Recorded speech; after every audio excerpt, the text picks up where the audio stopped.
Morning students, मैं परमेश दीक्षित आपको फिर से आज मैं पढ़ाऊंगा मैथमेटिक्स क्लास 10 की एक्सरसाइज 3.5 पढ़ाएंगे आज हम, है ना। 3.4 तक हो चुकी है। पहला सवाल है, अभी हमने दो विधियाँ कर ली हैं, एक तो प्रतिस्थापन विधि और एक विलोपन विधि। आज हम सीखेंगे वज्र गुणन विधि। बहुत ही सरल है, बहुत ही ईजी है और इम्पोर्टेंट है। एक सवाल आ जाता है वज्र गुणन विधि से, तो ध्यान से देखने की कोशिश कीजिएगा। पहला सवाल था, निम्नलिखित रैखिक समीकरणों के युग्मों में से किसका एक अद्वितीय हल है। अद्वितीय हल हम पीछे भी निकाल चुके हैं। a1/a2 बराबर नहीं है b1/b2 के, तो अद्वितीय हल होता। और जिसका अद्वितीय हल होगा उसी का ही हमें वज्र गुणन विधि निकालनी है।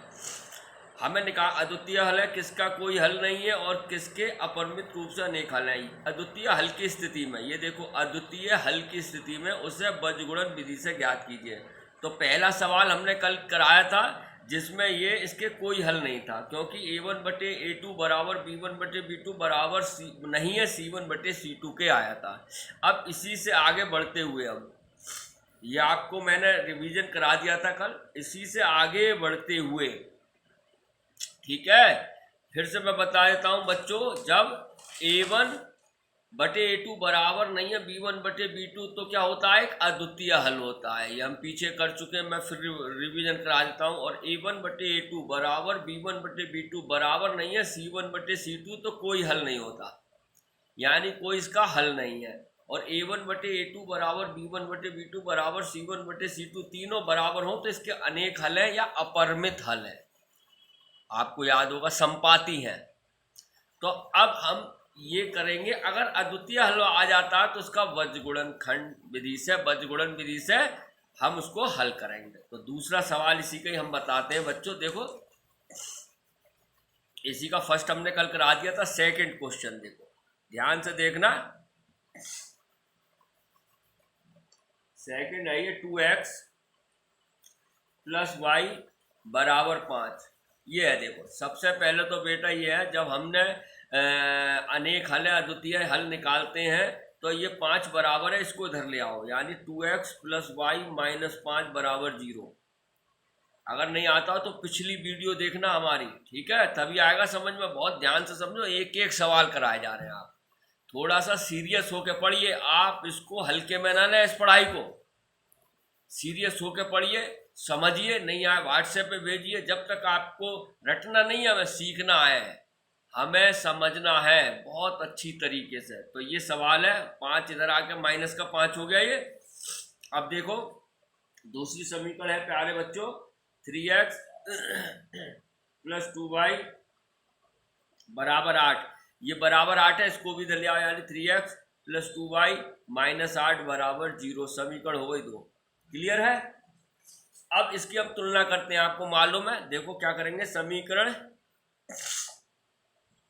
एक की तुलना किससे करते हैं, a1x + b1y + c1 बराबर 0 तथा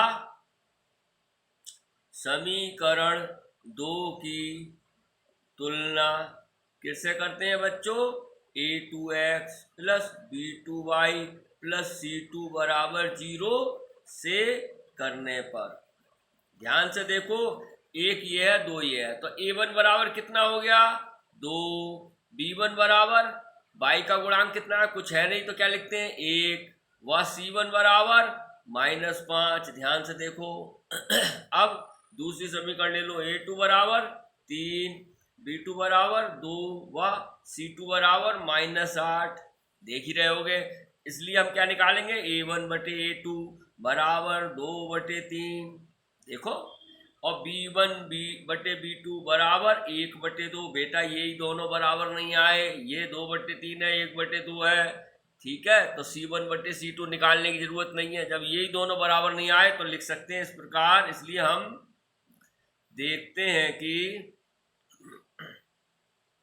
क्या देखते हैं, a1/a2 बराबर नहीं है b1/b2, इसलिए रेखा युग्म का एक अद्वितीय हल है। समझ में आया।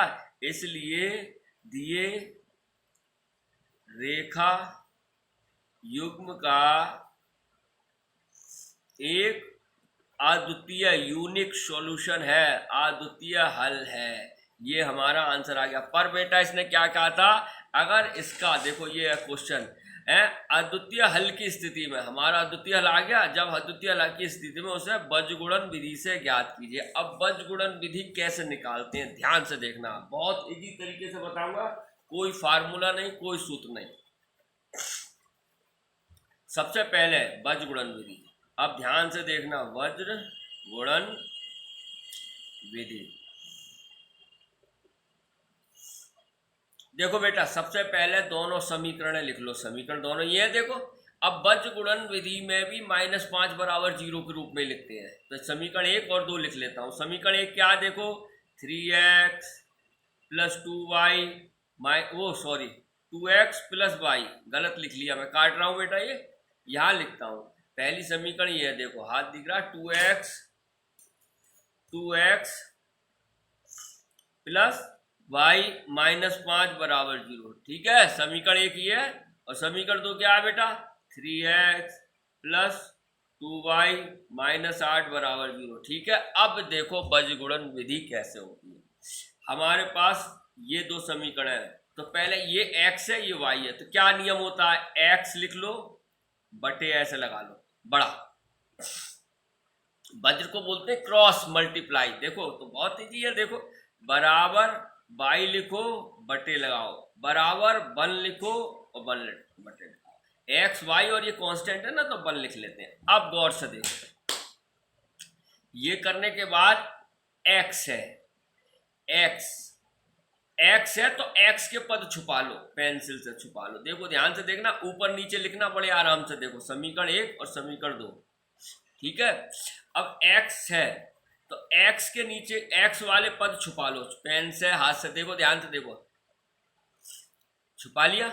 अब इनके गुणांक जो है वो लिख दो। y का गुणांक यहाँ कितना 1, और ये कितना -5, और ये कितना 2 -8। नहीं आया समझ में, फिर से देखो, x छुपाने के बाद इसके कोफिशिएंट गुणांक लिखते हैं। y का गुणांक यहाँ कितना है 1, गैप देखे, और ये -5 और 2 -8। समझ में आया, गैप, क्योंकि बीजगुणन विधि होगी ना, इसलिए गैप देके ऐसे। फिर देखो x है, x को छुपा लो, और y के और जो संख्या है उसके गुणांक लिख दो। इसका 1 है, -5 2 -8। अब ये y बटे, तो y को छुपा लो। देखो ध्यान से देखना, y को छुपा लिया तो कितना है, x गुणांक 2 और -5, और x ये कितना 3 और -8। बोलो भाई, x को छुपाया, x के बटे के दिए चाहे, तो उसके गुणांक 1 -5 2 -8। गैप दे के ऐसे ही लिखना है, क्योंकि हम क्रॉस मल्टीप्लाई करेंगे ना, बीजगुणन विधि है ये, ठीक है बच्चों। y लिखा तो y को छुपा लो, 2 -5 3 और -8। अब 1 है, 1 क्या, कांस्टेंट को छुपा लो। अब इसके गुणनखंड लिख दो, 2 1 3 2। देखो 2 1 3 2, यानी 2 1 3 2, ठीक है। क्लियर, ध्यान से देखना बच्चों, क्लियर है, समझ में आया। अब इसमें क्रॉस मल्टीप्लाई कैसे करते हैं, ये हमें बनाना आ गया। x को छुपाया, इसके गुणांक लिख दिए, y को छुपाया, ये दोनों लिख दिए, और संख्या 1 के ये कांस्टेंट छुपाया और इसके गुणांक लिख दिए। अब हमें क्रॉस मल्टीप्लाई कैसे करनी है, हमें ये याद रखना, हमें नीचे से ऊपर आना है। पहले ऐसे समझो, हम छत पे हैं, छत से नीचे उतरे, फिर ऊपर चढ़ गए, फिर ऊपर चढ़ गए, फिर इधर नीचे उतरे। ध्यान से देखो, ऐसे ऐसे ऐसे क्रॉस मल्टीप्लाई करनी है, ठीक। बड़े ध्यान से करना, आपको बहुत ही अच्छा लगेगा अगर समझ में आ गया। कुछ नहीं है, ऐसे लिखा, पहले नीचे से ऊपर गुणा करना है, ठीक है। ऐसे ऐसे ऐसे चल रहा है क्रॉस मल्टीप्लाई। अब क्या आएगा देखो, x बटे बराबर y बटे बराबर 1 बटे। देखो ध्यान से देखना बच्चों, अब इसकी गुणा कर दो -8। देखो -8 और -8, इसकी गुणा करने के बाद यहां माइनस लगा दो, सूत्र में माइनस होता है। देखो 1 × 8 -8, माइनस लगा दिया मैंने, देखा ही नहीं दूसरी गुणा, माइनस सूत्र में होता है, ये आपको याद रखना है, प्रैक्टिस करोगे बहुत अच्छा लगेगा, समझ में आ जाएगा। -8 माइनस, अब दूसरी गुणा करोगे, ये भी तो होगी, ये चलनी, अब ये करोगे तो माइनस ऑलरेडी माइनस है और माइनस पहले से ही है, तो माइनस माइनस प्लस, 2 पंजे 10। क्लियर। अब ऐसे करोगे -15 करके मैंने क्या लगा दिया, माइनस, सूत्र में होता है माइनस। अब इसकी करोगे तो माइनस पहले से और माइनस ये है, तो माइनस माइनस प्लस 8 दूनी 16। ध्यान से देखो, अब ऐसे इसमें कर दो, 2 दूनी 4 और माइनस सूत्र में, अब यहां माइनस है नहीं तो माइनस ही रहा, 3 ही कम 3। ठीक है भाई, क्लियर, क्लियर है। ध्यान से देखना बेटा, प्रैक्टिस करना। तो x बटे कितना आ जाएगा, x बटे प्लस के ज्यादा है 2, 10 में से 8 गए 2, बराबर y बटे माइनस के ज्यादा है प्लस के ज्यादा है, 16 में से 15 गए 1, और बराबर 1/4 में से 3 गया 1। ये आ गया हमारे पास। ठीक है, अब क्या करेंगे, 2 केस बन जाएंगे, एक बार इसे और इसे ले लो, x का मान आ जाएगा, एक बार इसे और इसे ले लो, y का मान आ जाएगा। तो यदि, ध्यान से देखो, x बटे 2 बराबर 1 बटे 1, कैंची गुणा कर दो, x बराबर 2, हमारा x का मान प्राप्त हो चुका है। ठीक, अब दूसरा कर लो, y बटे 1 बराबर 1 बटे 1, यदि, ध्यान से देखना, कैंची गुणा कर दो, y बराबर 1, तो हमारा ये आंसर प्राप्त हो गया, x बराबर 2 y बराबर 1। इसे ही हम बोलते हैं वज्र गुणन विधि, वज्र गुणन विधि। ध्यान से समझो, कोई कठिन नहीं है, बहुत ही इजी सवाल है, बस थोड़ा सा दिमाग लगाएंगे और सवाल एकदम हो जाएगा। ठीक है, क्लियर है, क्लियर है प्यारे बच्चों। अब मैं एक और बताता हूं, डरे नहीं, नहीं आया और समझ में आएगा, बड़े ध्यान से करना। अब नेक्स्ट क्वेश्चन हम बात करेंगे। देखो क्वेश्चन नंबर 3 है 3x माइनस 5y बराबर 20। मैंने आपको पहले ही कहा था ये 20 इधर लाएंगे बराबर वाला। देखो प्रतिस्थापन विधि में और विलोपन विधि में तो बराबर में चल जाता है, लेकिन वज्रगुणन विधि में इधर लाते हैं माइनस में। और दूसरी बात, अभी हमें वो निकालना है ये क्या हल है, इसके अनेक हल है या अद्वितीय हल है या कोई हल नहीं है। तो इसे लाएंगे इधर को, 3x माइनस 5y माइनस 20 बराबर 0, समीकरण 1 बन गई। इसी प्रकार दूसरी क्या है, 6x माइनस 10y बराबर 40, तो इधर को ले आओ, 6x माइनस 10y माइनस 40 बराबर 0, समीकरण हो गई 2। ठीक है, अब हम उसी प्रकार करेंगे, यहां लिखेंगे समीकरण 1 की तुलना किससे करते हैं, a1x plus b1y plus c1 बराबर 0 तथा समीकरण 2 की तुलना किससे करते हैं बच्चों, a2x plus b2y plus c2 बराबर 0 से करने पर अब जब करेंगे तो क्या लिखेंगे, a1 बराबर 3, b1 बराबर -5 व c1 बराबर -20, चिन्ह सहित लिखते हैं। ठीक, अब a2 बराबर 6, b2 बराबर -10 व c2 बराबर -40। बोलो भाई, बोलो, समझ में आ रहा है? मुझे लग रहा है आपको समझ में आना चाहिए बच्चों, क्लियर है। अब देखो, इसलिए a1 बटे a2 बराबर 3/2, काट दो तो 3/6, सॉरी a2 6 है ना, ध्यान देना, a1 बटे a2 6, 3/6 काट दो, 1/2 हो गया, 3 कम 3, 3 दूनी 6, b1 बटे b2 बराबर -5 बटे -10, माइनस से माइनस कट गया, ये भी 1/2 आ गया। देखो 5 ही कम 5, 5 दूनी 10। अब जब ये दोनों बराबर आ गए तो तीसरा भी निकालेंगे, तथा c1 बटे c2 बराबर -20 बटे -40, माइनस से माइनस कट गया, ये भी 20 दूनी 40, 1/2। इसलिए हम देखते हैं कि क्या देखते हैं, a1 बटे a2 बराबर b1 बटे b2 बराबर c1 बटे c2, तीनों बराबर आ गए बेटा, ये तीनों बराबर आ गए। अतः समीकरण के कितने हल हैं, अपरिमित यानी अनेक हल है। इसलिए समीकरण युग्म मतलब पेयर, दो ही तो थी समीकरण, युग्म के अपरिमित इसको अनेक भी बोलते हैं, अनेक हल है, हल होंगे, हल होंगे। समीकरण युग्म के अपरिमित अनेक हल होंगे। जब इसके अपरिमित होंगे तो इसको हम वज्र गुणन विधि से हल नहीं करेंगे, क्योंकि वज्र गुणन विधि से तभी हल करेंगे जब क्या होंगे, अद्वितीय हल होंगे। इस प्रकार ये आपका थर्ड क्वेश्चन हो गया। अब बात करते हैं क्वेश्चन नंबर 4 की भी। 4 भी बता देता हूं बच्चों।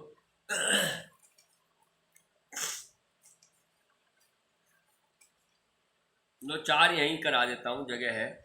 4 क्या है बच्चों, ये है x माइनस 3y माइनस 7 बराबर 0। ये ऑलरेडी सही है, यानी 3x माइनस 3y माइनस 15 बराबर 0। समीकरण 1 हो गई, समीकरण 2 हो गई। इसी प्रकार करेंगे समीकरण 1 की तुलना a1x plus b1y plus c1 बराबर 0 व समीकरण 2 की तुलना किससे करते बेटा, a2x plus b2y plus c2 बराबर 0 से करने पर। बड़े आराम से अब आप समझ रहे होंगे। देखो करो, a1 बराबर 1, b1 बराबर -3 व c1 बराबर -7। ठीक है। अब देखो a2 बराबर 3, b2 बराबर -3 व c2 बराबर -15। अब निकालो, इसलिए a1 बटे a2 बराबर 1/3, सिंपल। देखो, और b1 बटे b2 बराबर -3 बटे -3। बोलो तो माइनस से माइनस कर दिया 3 से, यानी 1 आ गया। 1/1 ये बराबर है, नहीं है तो c1 बटे c2 निकालने की जरूरत ही नहीं है। बोलो ये कहाँ बराबर है, ये 1/3 है, ये 1/1 है, तो यहां लिख दो। हम देखते हैं कि क्या देखते हैं हम, a1 बटे a2 बराबर नहीं है b1 बटे b2, इसलिए रेखा युग्म का क्या है, एक अद्वितीय हल है। समझ में आया। इसलिए दिए समीकरण युग्म का एक अद्वितीय हल होगा, यूनिक सॉल्यूशन होगा। ये आपका आंसर आ गया। पर अब अद्वितीय हल है तो इसका क्या निकालेंगे, अब वज्र गुणन विधि से हल करेंगे। तो ध्यान से देखें, एक सवाल और बताता हूं वज्र गुणन कैसे होती है। अभी मैंने एक बताया था, देखो कैसे होती है। सवाल उतार लेता हूं मैं। किससे करेंगे इसे, वज्र गुणन विधि से हल करेंगे। समीकरण क्या थी बच्चों आपकी, x माइनस 3y माइनस 7 बराबर 0। एक थी x माइनस 3y माइनस 7 बराबर 0, समीकरण 1 थी। समीकरण के नीचे समीकरण लिखना बेटा। और 3x माइनस 3y माइनस 15 बराबर 0। 3x माइनस 3y माइनस 15 बराबर 0, समीकरण 2 थी। ठीक है। अब इसको वज्र गुणन विधि से कैसे करते हैं, ध्यान से देखें आप।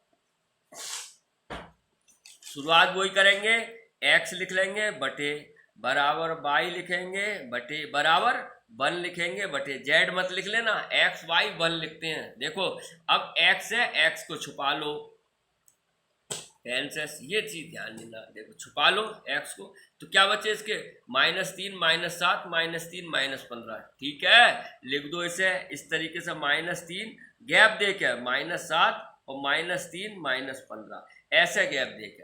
समझ गए, इस तरीके से। अब y के नीचे है तो y है, तो y को छुपा लो। देखो छुपा लो तो क्या आया, 1 और 3 इधर देखो, 1 और 3 इसका गुणांक, 1 और 3, और y को छुपा -7 और -15, बहुत सरल है। ठीक है। अब 1 है तो कांस्टेंट को छुपा लो ऐसे, तो कितना आया, 1 -3 3 और -3। बोलो भाई बच्चों समझ में आ रहा हो, फिर बता देता हूं, इसमें डरना नहीं है। x है तो x को छुपा लो, बाकी उसके गुणांक कैसे लिख दो, x और y के। y को छुपा लो, ये आ गया, और इसको छुपा लो, ये वाले आ गए। ठीक है, क्लियर है। देख देख के करना आराम से आप, क्लियर है। अब हम ऊपर से नीचे आते हैं, ये आपको मालूम है, ऊपर से नीचे, फिर ऊपर, फिर नीचे, इस तरीके से क्रॉस मल्टीप्लाई होती है, मल्टीप्लीकेशन। ठीक है बेटा, तो क्या आ जाएगा, एक्स बटे बराबर वाई बटे बराबर 1 बटे, तो अब इसकी माइनस माइनस प्लस, 15 तिया 45, और मैंने माइनस लगा दिया, सूत्र में होता है, ये चीज ध्यान रखनी है आपको, माइनस लगा दिया। अब माइनस माइनस प्लस हो गया तो माइनस ही रहा ये, अरे माइनस माइनस प्लस हो गया यहीं पे, तो ये माइनस ही रहा, और 7 तिया 21, वेरी गुड। अब इसका करो माइनस 7 तिया 21, और माइनस लगा दिया सूत्र का ही, और माइनस ये तो प्लस 15 ही कम 15। अब इसका करो माइनस 3 ही कम 3, माइनस सूत्र का लगा दिया, और माइनस ये है तो माइनस माइनस प्लस 3 तिया 9। ठीक है, तो x बटे 45 में से 21 गए, कितना बचेगा, 5 में से 1 गया 4, और 4 में से 2 गया 2, 24। समझ में आया, बराबर बाई बटे 15 में से माइनस के 6, माइनस के ज्यादा है ना, और बराबर 1/6, 9 में से 3 गया 6। अब एक बार ये ले लो, दो केस बन गए हमारे, यदि x बटे 24 बराबर 1/6, कैंची गुणा करो, 6x बराबर 24, x बराबर 24 बटे 6, x बराबर 4, हमें x का मान प्राप्त हो चुका है। दूसरा केस बनेगा, यदि क्या है, बाई बटे -6 बराबर 1/6, कैंची गुणा कर लो, 6 बाई बराबर -6, बाई बराबर -6 बटे 6, 6 ही कम 6 कट गया, तो बाई बराबर -1, तो ये हमारा मान आ गया x का, ये y का, यही आंसर हो गया। आशा है आपने वज्र गुणन विधि बहुत अच्छी तरीके से सीखी होगी। अब आप इसी तरीके से, ये आगे के सवाल है, दूसरा कर सकते हो तो करके देखना वज्र गुणन विधि से, नहीं तो हम कल कराएंगे एक एक सवाल। आप ध्यान से पढ़िए, अपने घर पर रहिए, माता पिता का कहना मानिए, और अनावश्यक घर से बाहर ना निकले। धन्यवाद।